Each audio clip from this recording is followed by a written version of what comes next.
All right, this is CS50, and this is the end, our final lecture together here this week. But it's not all that of the course that itself remains, because of course we still have our final project, CS50 Hackathon, CS50 Fair, and more. And so among the goals for today really is to be a bit of a recap for where you started and where you now hopefully are, and to have some fun and some games along the way. But recall that this was the image with which we began the course, the sort of proverbial drinking from a fire hose. And indeed, if it's felt like that each and every week, realize that behind you each week is all the more content, all the more skills that you've acquired and understood over time. And in fact, I dare say, if you think back today on like how hard something like Mario was some 10 or so weeks ago, I mean, that's sort of the measure of just how far you have come, because we, of course, introduce something new, something more each and every week to sort of build on that previous week. And so even though it might feel like you never quite got your footing, odds are you very much have. And indeed, among the goals for the final project is to convince you that you don't need us, you don't need a homework assignment, you just need nowadays friends, colleagues, Google, ChatGPT, and the like to sort of teach yourself new things now that you have hopefully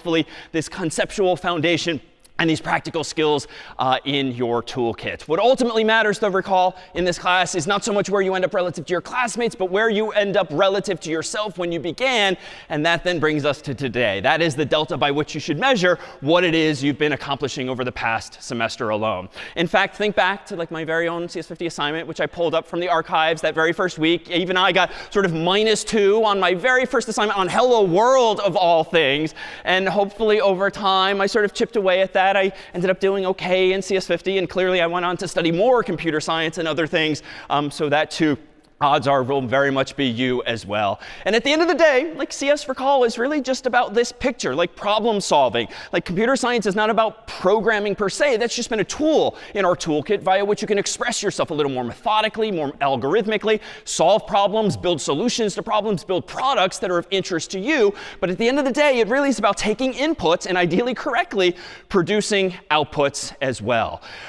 Toward that end, I also went into the archives and pulled up some of my very first notes from that very first CS50 class I took in 1996. And this was like page 1 of my notes. And if we highlight a few details, I myself, back in the day, per Professor Kernhan's explanation thereof, defined an algorithm as precise sequence of steps for getting something done. Moreover, programming specifically, I see, was this process of taking on algorithm and putting it into a language a computer can process. But perhaps most importantly, of my first day's notes way back when were these two things, and I even used exclamation points apparently to reinforce this to myself, that precision and correctness are very much important. And so we thought we'd put those principles, hopefully those takeaways, those learning objectives to the test today with the first of our fun and games. And if I can ask for one volunteer who bravely volunteered before class even began, Jordan, come on up.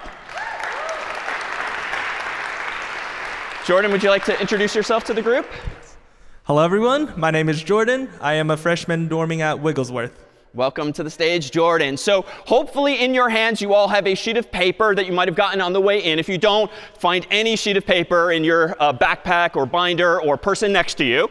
And if you really can't find that, that's OK if you want to just listen along with this. But everyone in the audience now, Jordan, hopefully has a sheet of paper and hopefully a pen or a pencil with which to write something. And so what we thought we'd do is sort of a two-step approach here, whereby the very first round of this here game will have Jordan program you all by giving you step-by-step instructions for solving some problem. And the problem to solve is going to be to tell you exactly how to draw a picture on that sheet of paper, keeping in mind precision and correctness being our overarching goals. If you want to step into the middle of the stage here, actually in front of the lectern first, I'm going to go ahead and dim the screen and show Jordan and only Jordan what is on my screen here.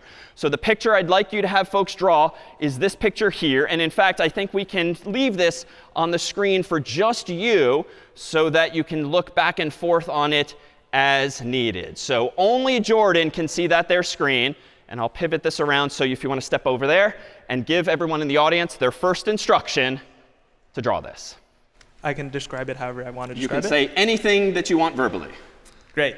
So visualize a cube, right? And we're looking at it only from the 3 sides, right? And the middle of the cube is where everything intersects. So we have 3 diamond-looking shapes connected to make a cube.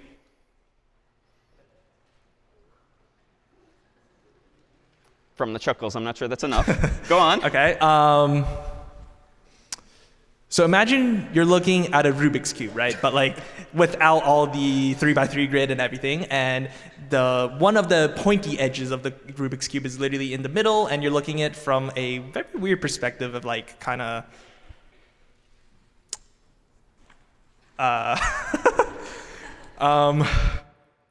yeah, I'm not too good at this. That's OK. Want to take one more stab? One more step. Let's see. Maybe lower level. Lower level. OK. So To abstract. Yes, to abstract. OK. So first, draw a hexagon, right? Hexagon, 6 sides. OK. Yeah. Draw a hexagon with a Y-looking shape connecting the top left, top right, and center bottom together. I hope that helps. Want to stop there? We need a little more instruction? Maybe for the chuckles, how about one more instruction, even lower level? Like, tell them where to put the pen on the paper. So start from the center of the paper. From that center point, you're going to draw one line to the left, one line to the right, and one line all the way from the bottom from that center point.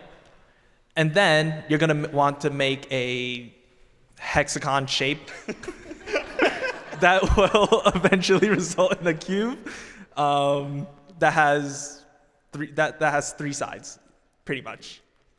OK. Yeah. I think we've covered all possible approaches here. So let's do this. If some of my colleagues should very quickly collect, if you're comfortable sharing, as many sheets of paper as we can in just a few seconds. It's OK if we don't collect all of them. As many as we can, though. All right. We have 1, 2, 3 sets of hands collecting. Yuli, I think that'll be enough of the hands. OK. OK. Everyone's very eager to give us their sheets. OK. All right. Coming in. We have a whole lot. OK. Thank you, Vlad. OK. Nice. OK. Thank you. OK. Thank you. We'll go through all of these later. OK. So I'm going to cut over to my laptop's camera here so I can show you, Jordan, a few of what your classmates have drawn based on your description. Here we have a teeny tiny version thereof in the top corner there. This classmate took a different approach. OK. This one here took several approaches.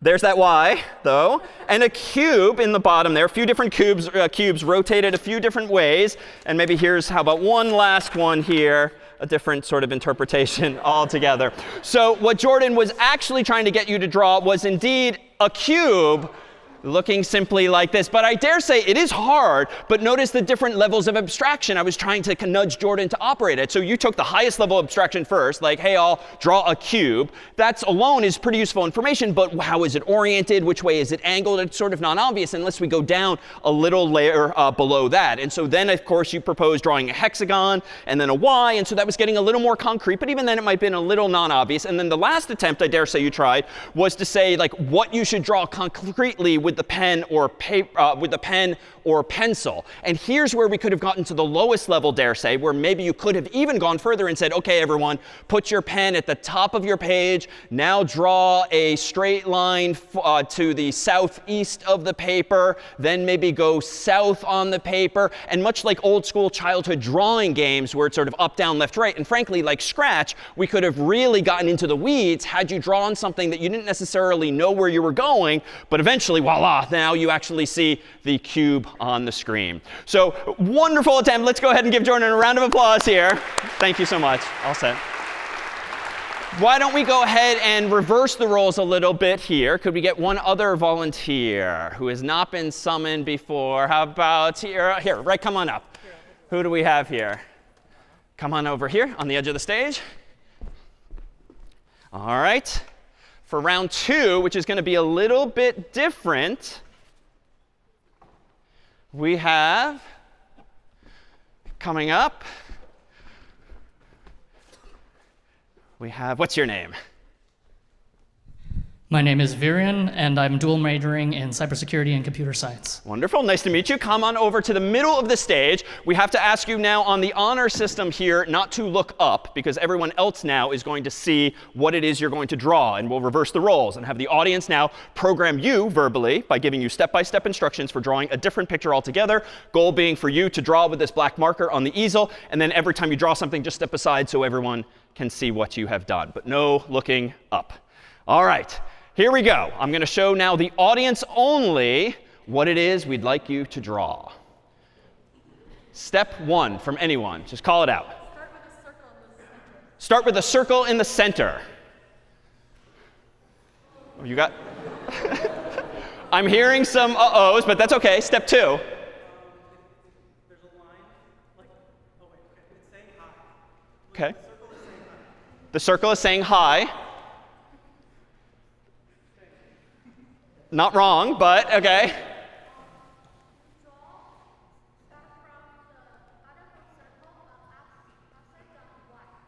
Start from the bottom of the circle and draw an upside down Y.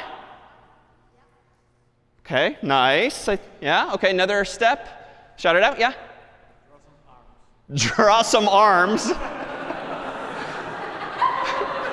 OK.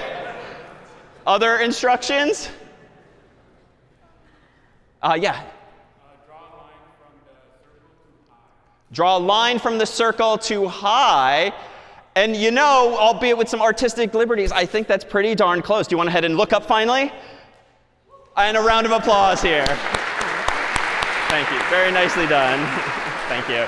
So here, too, that was actually extraordinarily well done for the instructions that were given. So the high, of course, is off to the wrong side. But this, too, sort of speaks to the importance of precision. It's not just enough to say that the circle is saying high. Probably should have specified top left versus some other angle. And instead of, if I may, draw arms, we could have been a little more specific as to like the shapes or the angles of the arms that we wanted to draw. But of course, once you have implemented this solution to this problem, drawing a stick figure, now you can abstract it away, put it into your toolkit, call it a function. And maybe that function in the future has like certain parameters or inputs we can pass in that specify the angles and the size and the word and so forth. And again, that brings us back to abstraction, being able to take something that first has to be done at a fairly low level, but then all of us can sort of build on top of that idea again and again, and hopefully avoid ever having to solve precisely that same problem again. I will review all of these later, if I may.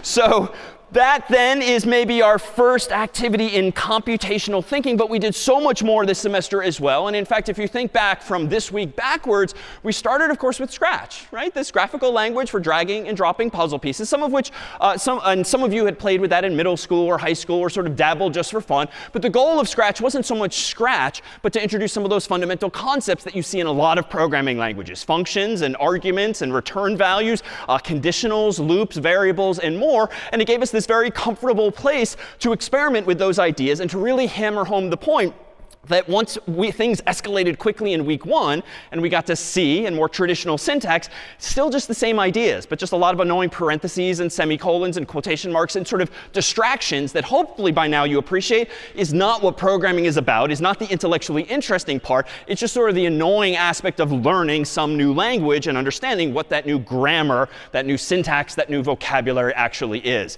Thereafter, we began to explore how you can solve problems in memory. Like we talked about arrays. Is really the first sort of way to represent or to store information readily in memory and solve problems like keeping track of multiple values at once. We then took a step back from code and focused on algorithms, step-by-step instructions for solving problems, for searching and sorting, and a lot of problems that, though we chose simple versions thereof, are really omnipresent in the Googles and the Microsofts, the ChatGPTs of the world that are constantly navigating super large data sets nowadays. We talked at the lowest level about memory and pointers, and rest assured that in almost any subsequent programming language you learn, the odds are you're building on top of those ideas instead of taking a deeper dive. Those of you destined to major or concentrate in computer science might dabble at that same lower level, especially if you like that their world. But then data structures is really what characterizes a lot of computer science. And all of those trees and tries and hash tables and just using this canvas of memory to create things that only exist sort of in memory and in our minds.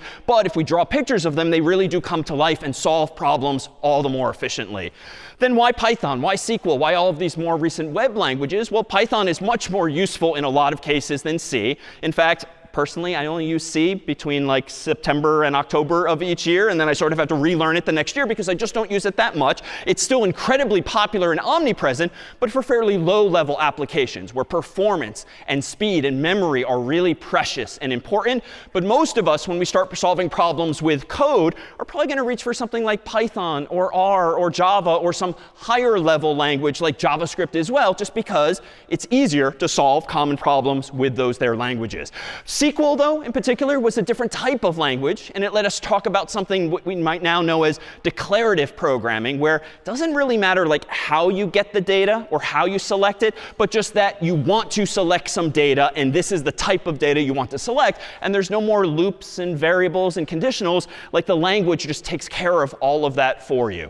And then, of course, there's the web. HTML, CSS, throw in some JavaScript. This is what most every application with which we are familiar every day nowadays uses for the web, for mobile devices as well. But there too, once we got to JavaScript, if briefly we explored, we revisited those same ideas, functions, conditionals, loops, again and again. Now, this isn't the entirety of the world of programming. There are other types of languages out there. SQL hints at this.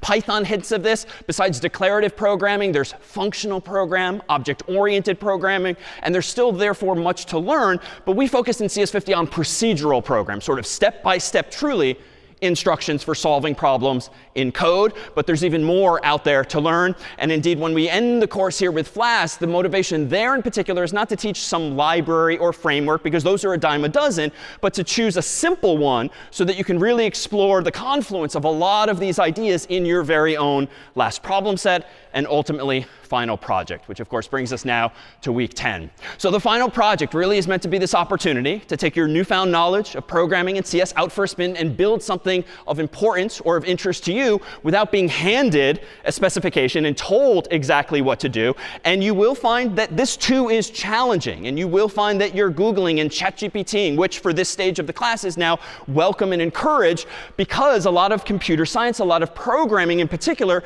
is about just learning new things, some new function, some new API, some new library, or the like. That's like never going to stop, but you're going to get better at it. And you're going to have all the more instincts for how to read the documentation, how to recognize that, oh, this language I'm now just learning is actually pretty similar to this other thing I learned. And in fact, if the best thing we hopefully have done in the class for you ultimately is just to teach you how to teach yourself new things. Because in a few weeks' time, poof, we're all going to disappear from the stage here, but you'll still have some problems, presumably in the real world, to solve with code or otherwise. This is the tagline from the specification.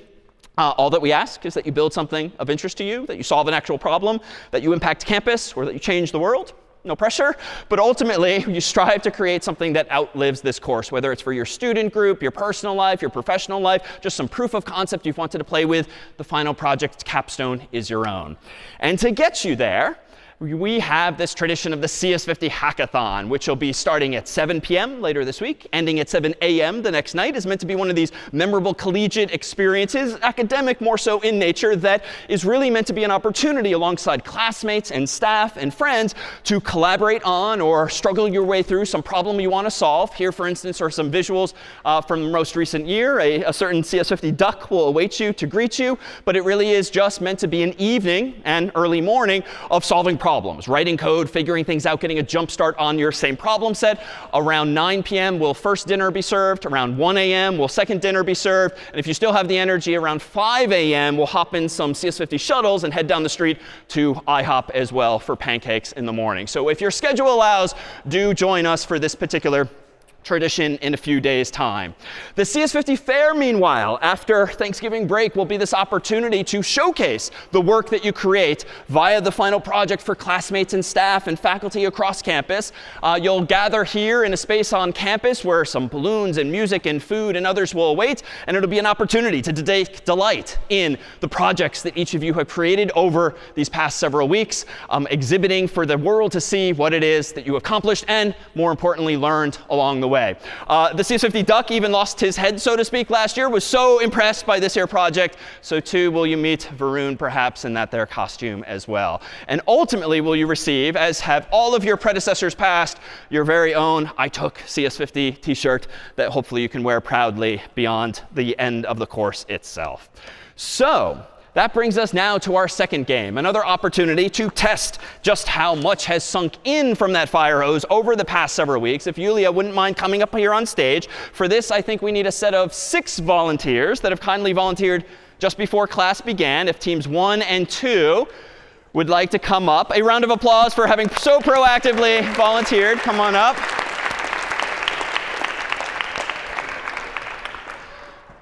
Come on up. And let's go ahead and, as we set up the tables and chairs over there, if you guys want to come on over here into the middle, we should have our 1, 2, 3, 4, 5, 6 volunteers, team 1 and team 2. So let me invite you to say hello to the world. Hi, everybody. My name is Ishika. I'm a sophomore in Lowell House, and I'm concentrating in bioengineering. Hi, everyone. My name is Hayat. I'm a first year in Matthews studying computer science and applied math. Hi, I'm Annalise. I'm a first year in Canada, and I'm planning to study econ and CS. Hi, I'm Johnny. I'm a first year staying in Hurlbut Hall studying statistics and the history of science. Hi, I'm Prisha. I'm staying in Greeno, and I plan on studying computer science and economics. Hi, I'm Peter. I'm a first year in Pennypacker, and I'm studying applied math. All right, wonderful. Thank you all. Let's see, how about you three, actually hold on to the microphone. If you three want to come over here, if you three want to step off to the side, we're going to have team 1 go first and then team 2. And what we're going to have these teams do is play some CS50 charades. Now, as they say in engineering circles, we have beta tested this idea. That is, we tried this once with just the staff. It went pretty well. We've never done this live during class, so we'll see how well our algorithm works. But the goal of charades, of course, which I didn't tell the 6 before they came up on stage, is to act something out based on a word, a keyword that we put on screen for them. And then your other 2 teammates are going to have to guess what it is that person is acting out. Each of you will have 1 minute to act out a sequence of CS50 related terms that we've collected from the audience just before class began. I love these faces that you're making right now. And then after 1 minute, we'll switch to the next person, switch to the next person. So at any given time, one of you will be acting something out, and the other 2 will be guessing. OK, we have 1 blank stare. So let's repeat. So one of you, let's do this. Let's act it out. So you 2 come over here and sit down. And you will be standing roughly right here, facing the audience so that everyone can see you. But what you're going to be doing is acting out some word that we are going to tell you what it is. And that word is going to be over here. That word is going to be on the screen. So here to honor system, you 2 cannot look up. And when you're seated, you 2 cannot look up. OK. In the future, we'll figure out how to use fewer words to explain this game. So does that make sense now? OK. So let's go ahead and let's give the microphones to these 2 people. Yes. All right. And what you have in your hands, too, are these fancy Ray-Ban sunglasses, which when you put them on, hold the button at the top right, and that will start recording for 90 seconds. And a little white light will turn on, and then we'll have your literal POV, point of view, as your teammate is trying to act out on stage. I'm not sure we should have chosen you as the first volunteer, but that's OK. All right, so you want to go ahead and put those on? If you want, yeah. It's just for fun. I guess, yeah, we didn't expect to invite 2 people with glasses already on stage. But all right, slight bug. All right. So I think I've somewhat explained how this works. I'm going to keep score with this marker using unary notation on the easel. So each time these guys shout out the word that you're trying to act out, I'm going to give you a point. And then after all of this, you guys will have 3 minutes to do the exact same thing, 1, 2, 3, and we'll see if your score is lower or higher, or hopefully not exactly equal to this team's score, because we have no contingency plan for that. All right. Are you comfy? Ready? All right. So you guys may not look up or behind you now. OK, here we go. Julia, let's generate the first word. And as soon as you see the word, you should start acting out this concept. And generally try to face the audience, too, as well as your teammates. OK. Go. What? OK. Search. Search algorithm? Detecting? Algorithm. You can say skip if it's too hard. Skip. It was inspect page. From a browser. Right click, control click, inspect page. Run.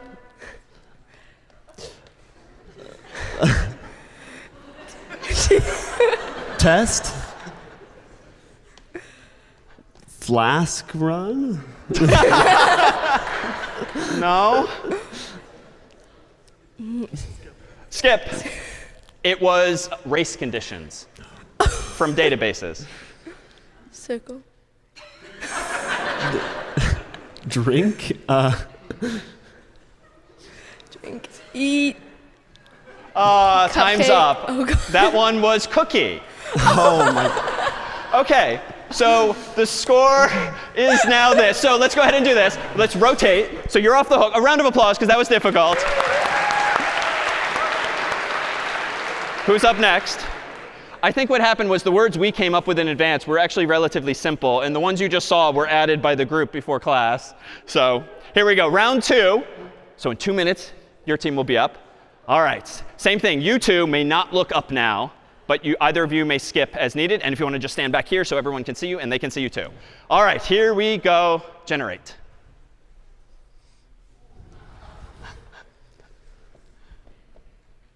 Iterate. Loop.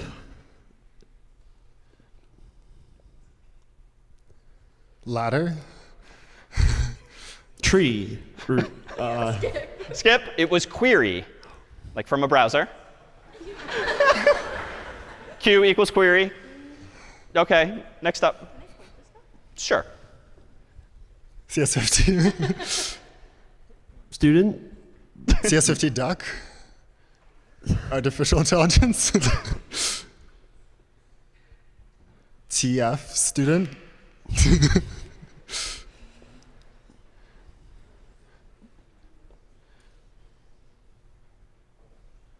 CS50 project. CS50 final project. Project. Hackathon. Partner. No, time is up. It was CS50 fair. So close. All right. Score remains the same. Final round for first team. OK. And again, for this round 2, hit the button again to record for 90 seconds. If you want to stand back here slightly, you can say skip whenever needed. You have 60 seconds. Go.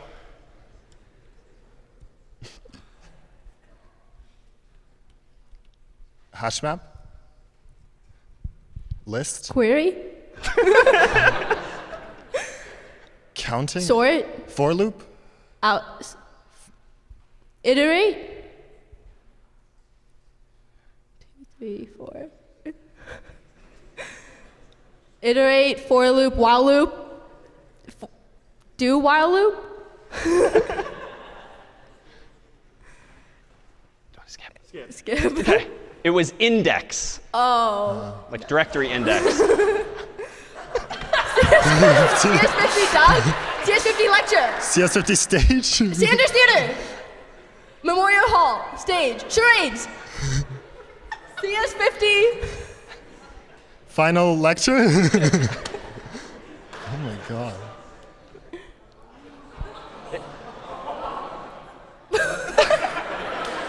Backpack? Time is up. The first was this is CS50, and that was bootstraps, pulling yourself up by your bootstraps. OK, a round of applause. OK.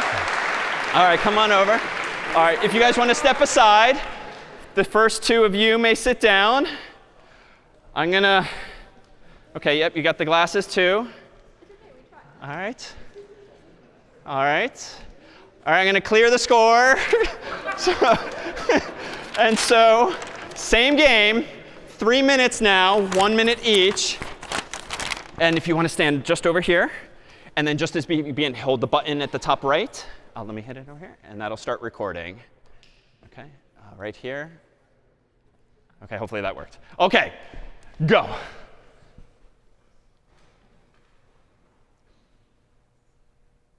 Binary tree? Oh. Nice. Binary tree? Binary tree. 1! We could end there, but why don't we keep going? OK. Hash map? Tree. Binary. No. Dictionary? I don't think we ever use this term in CS50. Oh, okay. Skip. Data trees. Oh, okay.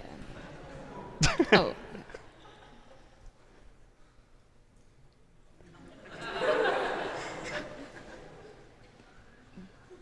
Body? Food. In. Side. Stomach.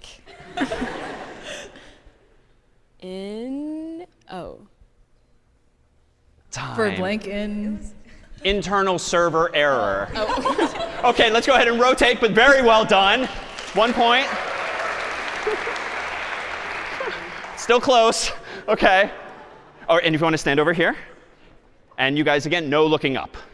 Yep, just hold this button above your eye. All right, there we go. And here. OK, go.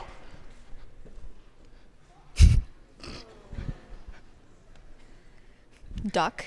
Hackathon, CS50 hackathon. Look. Search. Sequel. Duck. Look for the duck. Looks like a duck. Code for the duck. Oh, duck debugger? No. Check 50. Skip was 50ville. Oh. One word. Iterate. Loop. Conditional. For loop.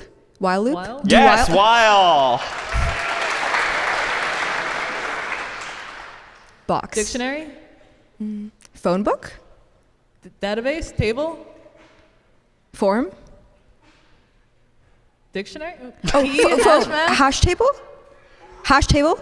Hash. Hash function. Yes! And time.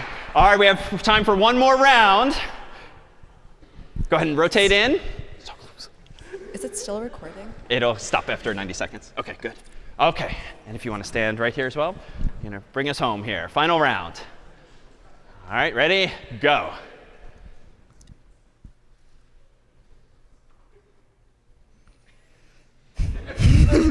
Skip. Main function. Ooh. Duck. CS50. Duck debugger. Check 50. Does it duck? Rubber duck. Yes!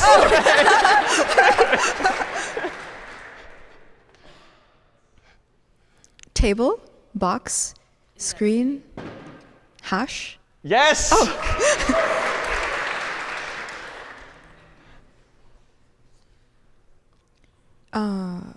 Iterate.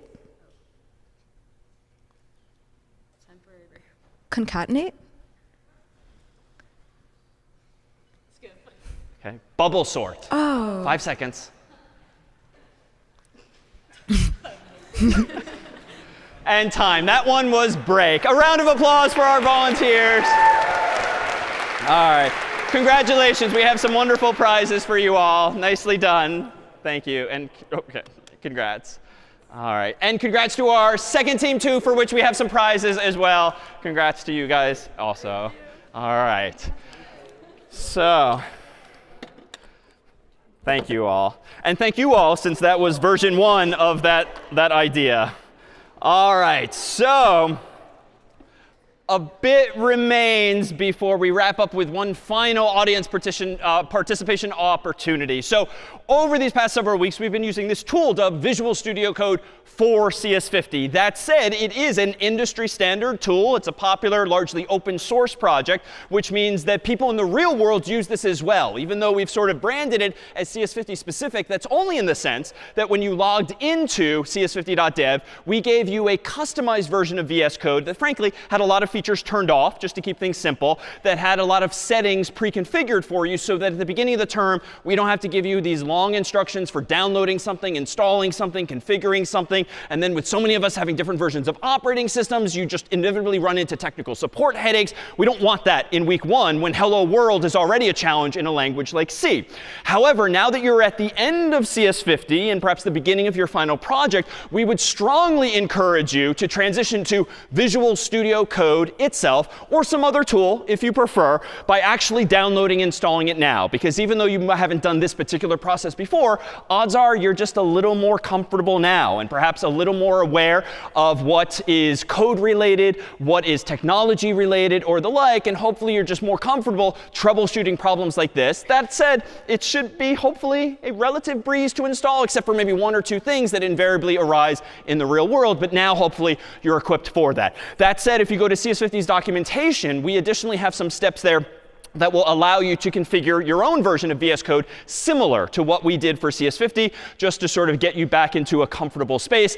But this is maybe one of the best things you can do for your final project is, if you're willing, stop using CS50.dev, get it working on your own Mac or PC, if only so that by the end of the class, you're truly decoupling yourself from all of and the last of CS50's so-called training wheels. That said, other things that you can do as you now have some 10+ weeks of CS50 under your belt, install some command line tools on your Mac or PC, at least if you are now all the more computer science inclined. The reality is that a lot of us, myself included, tend to prefer operating at a command line environment instead of a GUI, because you can do things faster. With code, you can automate more things. And so it turns out that if you install the developer tools from Apple or these here from Microsoft, you can have a very similar environment and capabilities on your own Mac and PC. And funny enough, on Mac OS at least, and in some form on Windows, you actually have a command line environment that you might just not have ever used. So there's good documentation online for actually exploring those features too. Learning Git. So we've been using GitHub.com for quite some months. You're using your accounts to log in, and we're also storing backups in the cloud on GitHub servers and the like. But the reality is, in industry, GitHub is used not just for those things, but so much more. GitHub and tools like it are really the de facto standard for collaborating on code with other people and for versioning your various versioning your code. So for instance, Google Docs nowadays and other tools have like a revision history type menu that you can scroll back in time through changes you've made. That's incredibly useful for code as well. But generally in the world of code, even though in CS50.dev we have automatically been backing up your code like every 5 minutes, just to make it a little easier to roll back in time if need be.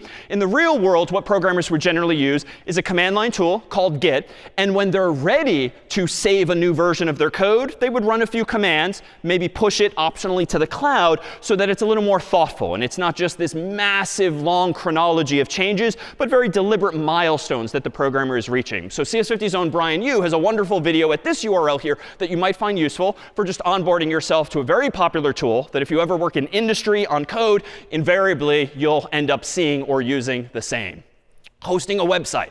So if you're thinking of having like a portfolio website or your resume or just something fun or personal or professional online, statically, there's some good websites out there. For instance, GitHub has its own service, which is free, called GitHub Pages, which allows you to use your existing GitHub account, write some HTML files, or even things called markdown files, some CSS files, JavaScript, and with the right commands, you can post it to the internet at a domain name, either from GitHub itself or one that you buy and use for the same. So these are 2 such websites via which you can host static websites pretty easily as well. When it comes to full-fledged web applications, so using Flask or maybe server-side JavaScript or some other framework, then you might want to use a different set of tools altogether. So among the big cloud providers out there, Amazon and Microsoft and Google, these are URLs to free versions of their cloud services that at least while you're formerly a student, generally have free access to for some amount of time or some amount of credit, so to speak. GitHub has its own student education pack, which similarly gives you capabilities that to date CS50 has made available to you for free, thanks to our friends in industry.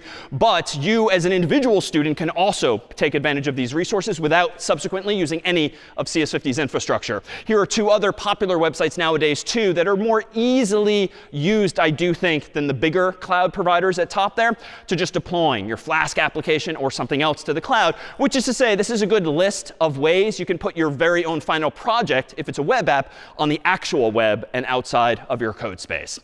Asking questions. So this is kind of a new slide. Like we weren't really talking about ChatGPT like a year ago, but now it's sort of omnipresent. And indeed, even I, sort of when it's come to preparing for classes, learning some new language, learning some API or framework, I mean, among all the technologies I've seen over the years, this was probably the one that changed my own behavior over just a matter of days or weeks, as opposed to being more evolutionary. And indeed, ChatGPT, which you're now welcome and encouraged to use for your final projects instead of just the duck, is pretty game-changing because, one, it's been trained on a lot of computer science and programming data. Two, a lot of the human content on the web tends to skew technological when it comes to those same domains. And so, frankly, two, because CS50 has long been open courseware, you can even ask ChatGPT about CS50 concepts, and they're already built in there as well. Which is to say that in the absence of a friend, a sibling, a colleague, a boss, a parent, or anyone else, asking ChatGPT as your sort of virtual teaching assistant next to you or colleague is already pretty game-changing. And there's features, too, in CS50.dev and in VS Code more generally that we've actually turned off by default for months because it would have just taken away the opportunity to develop some muscle memory. So a very popular tool nowadays in industry is something from GitHub too called Copilot, which essentially is an extremely more useful version of autocomplete in your browser. And it can actually write many more lines of code than, say, traditional autocomplete, and certainly more than the duck by design allows. So that too is something that you might want to play with in your own accounts as well. But there's still humans out there, and like these are some popular places and websites just to ask questions of actual humans. Remains to be seen how websites like this evolve over the coming years if we're turning more so to AI. But these are some of our favorites. And then just keeping abreast of news, like two good sources that you might be reading already are TechCrunch and then Hacker News, the URLs for which are on the screen here. And if you just generally want to kind of stay abreast of changes in technology, these are two popular spots, among others as well. And then you can take classes. So there's certainly the traditional program here on campus, be it at Harvard or Yale, through the college or extension school or beyond. But even CS50 over the years for incoming students and outgoing students has been putting together a set of free open courseware courses that you can take for fun, for free, over winter break, over the summer, just sort of at your own pace or leisure, including these URLs here. And just to give you a wave of the hand at what each of these courses allows you to do after CS50 itself ends, we have a course called CS50p for short, which is a Python-specific class. And it does assume from the get-go no experience with Python, but very quickly goes more into depth than CS50 itself does, covering topics like these, only some of which we've seen in CS50 itself, but really do round out your comfort with and understanding of a language like Python. So over winter break, if you just want to get better with Python, this might be one place to start. If you're more leaning toward the sciences and the statistics, data science world and the like, we have, thanks to CS50's own Carter Zenke, a CS50 course on R specifically, a popular programming language for those domains, covering topics like these. A course called CS50W by CS50's own Brian Yu, which really does pick up where CS50 leaves off this week and focuses all the more on web programming specifically, going more deeply into other frameworks, other technologies, other trends, including some of the topics you see here on the screen. There's a games class if you skew a little more artistically or game-oriented and you want to actually build your own two-dimensional games as well by understanding already a bit of programming. There's CS50 AI by Brian as well, which goes more deeply and theoretically into artificial intelligence and how you can build on top of it yourself using Python as the language of choice. And then if that weren't enough to do over winter break, there's a class specifically from CS50's team on SQL, which goes more deeply into what we dabbled in over the past few weeks to round out your knowledge there. So this too really speaks ultimately to one of the design goals of CS50 is that it's not meant to be a course in C. It's not meant to be a course in Python. It's not meant to be a course in JavaScript or anything else we discussed, but a course in programming, period. So that by the end of this course, which is effectively now followed by your final project, hopefully you'll exit the class with not having mastered each and every one of these languages, which frankly will take months or years unto themselves, but rather feeling comfortable with and confident with your ability to teach yourself new things by finding patterns in future languages, future projects that, oh, that's like that thing we learned in CS50. And that really is the goal, to enable you to think like a computer scientist and also program like one as well. Of course, there's a lot of threats in the real world. And so the last of the courses I'll put on the screen here is CS50's own introduction to cybersecurity, which will allow you to explore some of the threats, all of the things that can go wrong when you are writing code or using someone else's, only a few of which we touched upon in this class, like SQL injection attacks and the like. There's so much more, unfortunately, underneath the hood to beware. And in the months to come, the years to come, whether you're still on campus or off, we hope you'll consider applying to be a teaching fellow, a teaching assistant, a course assistant. Stay tuned for emails from us so that you can join CS50's team over time. And 2, even after you graduate from CS50 or the college more generally, do consider staying in touch. We have a vibrant community of alumni of the course from Harvard, Yale, and beyond online as well. Before we turn to our final fun end game, allow me to just give some thank yous to folks in and outside of the class. So 1, the team at Memorial Hall who brings us into this space each week and gets everything ready for us. 2, the ESS team who kindly makes everything sound so good as we're playing demos and having everyone walk in and hear things. Chang Shou, our friends up the road that so many of you have joined us for lunches at. They're open outside of CS50 hours too, so feel free to stroll up Mass Ave to join them another time. And then, of course, CS50's production team who is often there and there and there and there. Maybe a round of applause for... ironically, making it possible for you to not have to be here all of the time, thanks to the team for making all of this hopefully look so good. And then most importantly, like the humans that have been behind CS50, CS50's team here at Harvard, CS50's team here at Yale, that you too can become members of over time if you so choose to join us. And then lastly, of course, this here, that there, CS50 Duck, thanks to CS50's team, Rongshin, and others for having brought that duck to life, so to speak. And that brings us to our final segment today before we'll adjourn to the transept for cake, this being the CS50 quiz show, which is something in which all of you can partake. So we need no more volunteers other than everyone here in the room. You're about to experience a sequence of 15 CS50 related questions and an opportunity for us to really assess, or really check, if you will, your understanding of the same. And upon the 15th question, will we adjourn for that cake? I think we are just about ready. Hopefully, on your phones now, you see an interface via which you can respond via multiple choice to this question. Which statement is correct in C? Printf, quote unquote, hello, semicolon. Print, quote unquote, hello. Print, hello. Printf, quote unquote, hello. And we'll see as the responses come in. 93% of you are voting for the first answer. 4%, 3%, and 2% of you disagree slightly, but I suspect that percentage is realizing missing semicolon, missing quotes, missing semicolon. Oh, and we see the answer already. The answer with 92% correct is indeed the first answer. Very well done. How about the next question? When using malloc, what should you always do when you're done with the memory? Let it be, free the memory, break out of the program, delete everything. OK, 97% this time. I'll note, too, that these are questions you all wrote as part of the prior problem set wherein we asked you for some review questions. These are your questions and your answers.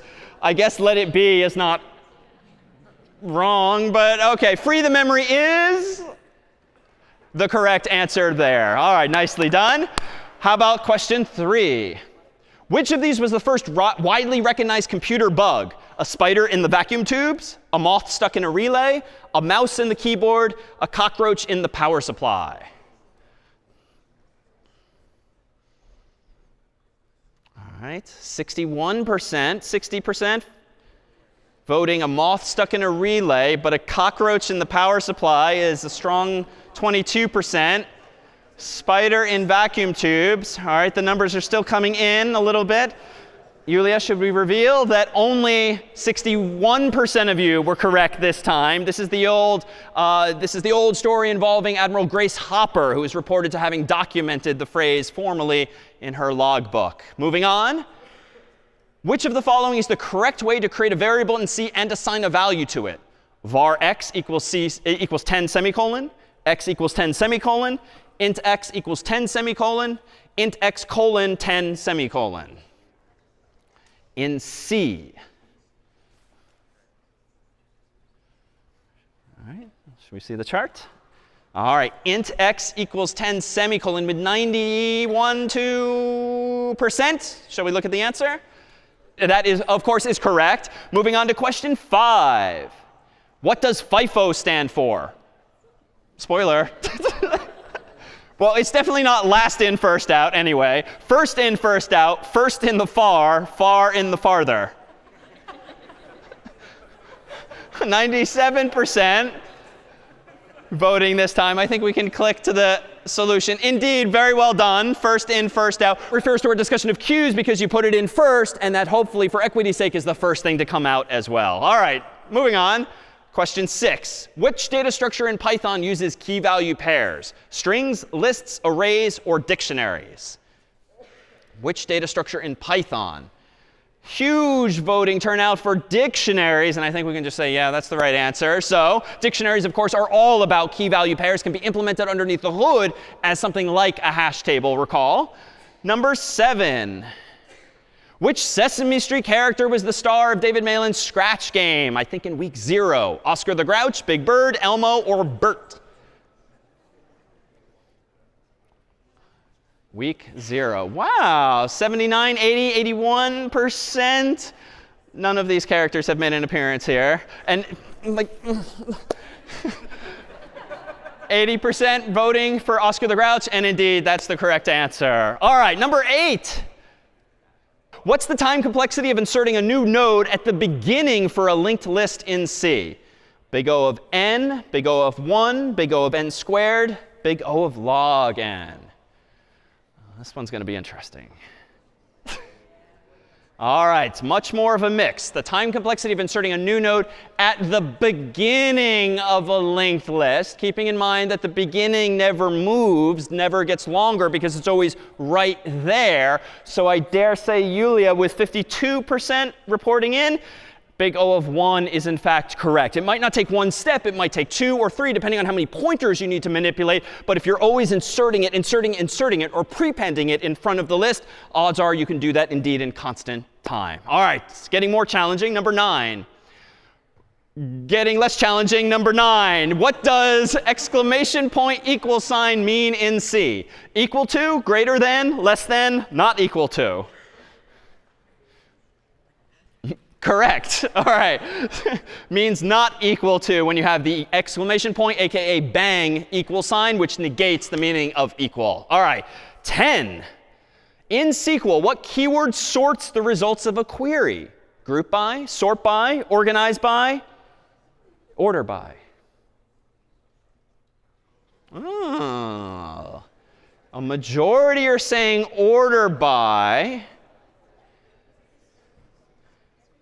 Organize by was not a thing. Sort by is a reasonable incorrect guess. Group by does something different. That's when you actually want to do some kind of aggregate query by grouping by some common value.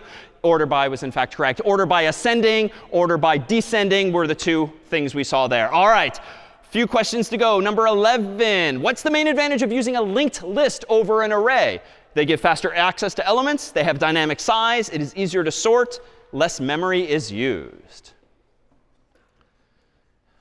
Linked list over array.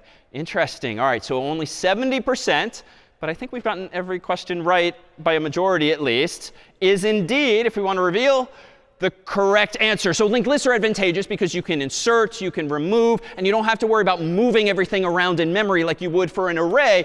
They don't really give faster access to elements, though, because you lose binary search, at least as we discussed, because you don't have random access to any of the nodes directly. Easier to sort? Not really, because there's so much more work to do back and forth, whereas with arrays, you can just swap things using their indices. Less memory is used. Your opposite is true. You're using more memory, like an extra space for all of those pointers as well. All right. Few final questions. What sort algorithm swaps adjacent items in a list until the list is in order?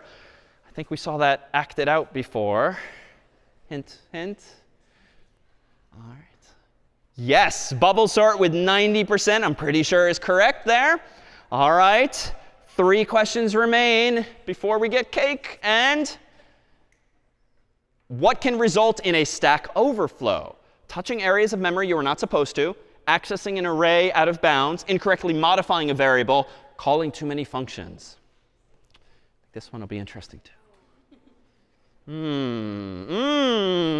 We have no majority vote this time, which can result in a stack overflow. So as the votes continue to come in and change, recall that when we depicted memory as being this abstract rectangle, we had the stack down here, we had the heap up here, and every time we called a function, we added another frame to the stack, another frame to the stack, like trays on a stack in a cafeteria. So the more functions you call, you can change your answers. The more functions you call, the more and more memory you use that, at least pictorially, are growing up, up, up, up, up, up. And if you finally do, OK, so I guess OK, calling too many functions is what we were getting at. 39% though, so not a majority. But 2 questions left. Let's see if we finish strong.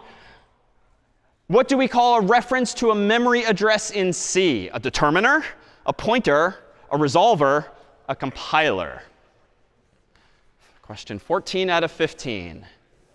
OK, strong 96% for pointer. I think we can agree that's, in fact, correct. And lastly, with the final flourish, and maybe before we see 15, a round of applause for our CS50's preceptor, Yulia, for having run the show here. Let us look at question 15. Quack, quack, quack, quack, quack, quack, quack, quack, quack, quack, quack. Before there was AI, this was literally all the virtual duck did. OK, so it's pretty split between 1, 2, 3, and 4 quacks. 48, can we get to 51%? No? Yes? Yes? Oh!